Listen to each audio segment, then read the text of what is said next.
Hello, ladies and gentlemen, and welcome back to another edition of Let It Rip Sports Show. I'm your host, Eldridge Bell II. Today's topic: Game 3 of the NHL Stanley Cup Finals between the Tampa Bay Lightning and the uh, the Chicago Blackhawks. But before we get into what each team needs to do before Game 3, let's talk about Game 2. I thought both teams did exactly what they needed to do in order for their teams to win. The Chicago Blackhawks against Ben Bishop, when they did screen Ben Bishop, a goalie who was 6'7", they were able to score. If you look at Andrew Shaw's rebound goal, he was able to position himself where he can get the garbage goal. If you look at Tara Vinen's goal, he had traffic in front of him, in front of Ben Bishop, so Ben Bishop was effectively screened. And that's what you have to do against a goalie of Ben Bishop's size. Now, for Game 3, we'll talk about Ben Bishop's availability later on in the video. But overall, they did a good job of screening him and trying to get second chance opportunities for the Blackhawks. For the Tampa Bay Lightning, they did exactly what I thought they needed to do, which was tighten up their defense in their own zone. Their breakout passing was a lot crisper. Their speed, just I thought they played with better. I thought they played with better pace. They were smarter with their passing, which they weren't really effective in game one at the end of the game, which is why they lost game one. I think off the turnover, but they were great. They were great about that. They were great against on the boards with their puck work. They honestly they I don't know what it is about the Tampa Bay Lightning, their players, because it seems like every game so far they've had this lucky tip where they tip it just right. Also, I thought they were aided by Crawford's. I think he had a shaky second period. I want to say where he had Tyler Johnson. Uh, that was a soft goal. I gotta blame Corey Crawford for that because Tyler Johnson basically came in horizontal to the goal line, came in and scored. Where goals like that usually don't happen when the goalie's right there on hugging the post. But somehow he was able to score. And I think that's a goal that you just can't have in the Stanley Cup Finals. Um, Ben Bishop, he was solid when he did face a lot of shots and when he wasn't screened. Thought it was excuse me, very solid. Uh, the one goal against what was it? Seabrook's goal in the third period. I know they're talking about changing the rules with interfering goalies for next year, but I kind of feel that Marion Hossa affected his concentration because if you look at the replay, he was able to hit Ben Bishop's skate, which may have distracted him. Because I think if Marion Hossa doesn't have that interference with him, I think Ben Bishop saves it. But who's to say? I think that was a crucial point in the game. But the Tampa Bay Lightning remained unfazed. They were also aided by Patrick Sharp's two consecutive penalties. Excuse me. I thought that really gave them momentum, especially on the second penalty, which is where they actually scored. Now, I have to also give credit to Vasilevsky, the backup goaltender for the Tampa Bay Lightning, because he hasn't played. He didn't play for virtually 2 and 2/3 games, and he came in and he was tested immediately by the Chicago Blackhawks. And I thought that was gonna when he came in, I thought he was gonna be the weak link, and they were gonna score a couple easy goals because he needed a chance to warm up.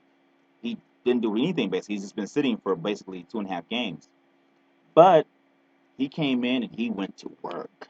I was impressed. The man, talk about being prepared and doing your due diligence and film study and keeping yourself mentally ready because to come in a game like that where the tensions were high, chippy play was there, it was fast paced, and coming in and being solid as a rock.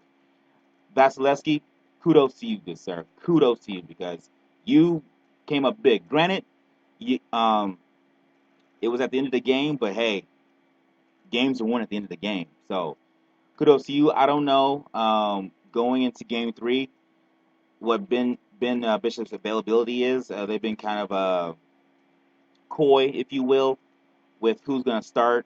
Maybe a little gamesmanship. I don't know. At the end of the day, and I hate to give base my judgment off of just a small sample size regarding Vasilevsky, but he looks solid. So it doesn't really matter in my mind who plays in goal for the Tampa Bay Lightning. They're solid. They have two great goaltenders, which is a perfect thing you have to have for a successful NHL team, especially if you want to go deep into the playoffs. Now, my keys for game three between the Tampa Bay Lightning and the Chicago Blackhawks. The Blackhawks, they have to, whether it's Vasilevsky or Ben Bishop, you have to crash the net and get your garbage goals or your Luke Robitaille goals. You got to get rebounds and you got to bury them when you get the chance, because at this level, at this stage, the goals are just too good. You're not going to beat them on the first shot unless it's like a snipe, which the Tampa Bay Lightning have done a good job of cutting off shooting lanes. So you're basically shooting through traffic, shooting through sticks where they're either deflected or the goalie can easily see them. But if you can get traffic, you increase your chances of a rebound or a goal. So you have to do that if you're the Chicago Blackhawks and the defensemen. The Tampa Bay Lightning have been effective in pressuring their defense and causing some turnovers. Not a lot of turnovers or inordinate amount of turnovers, but the defense have to be quicker with the decision making and getting the puck to their forwards and breaking out. For the Tampa Bay Lightning, keep doing what you're doing in game two. Uh, Pressure their defense until they break. Be smart in your own zone. Board play has to be consistent, especially at the end of the game, and punish the the skilled players of the Chicago Blackhawks.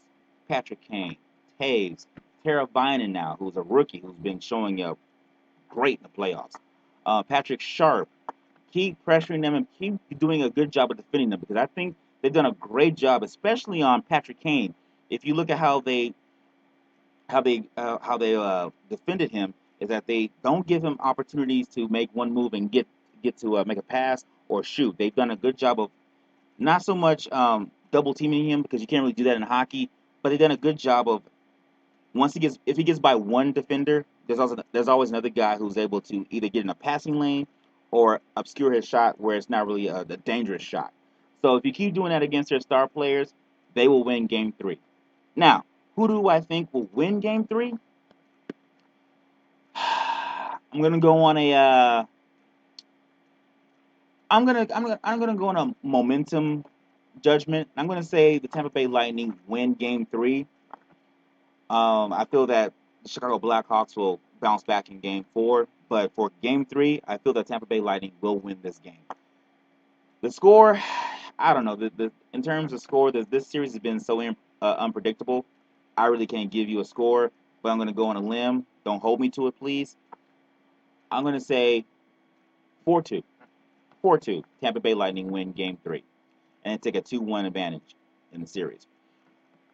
That's all for today, ladies and gentlemen. As always, please feel free to leave comments and or suggestions. Please subscribe to my YouTube channel, Let It Rip Sports Show. And until next time, I'm your host, Elvis Bell II. Thank you again.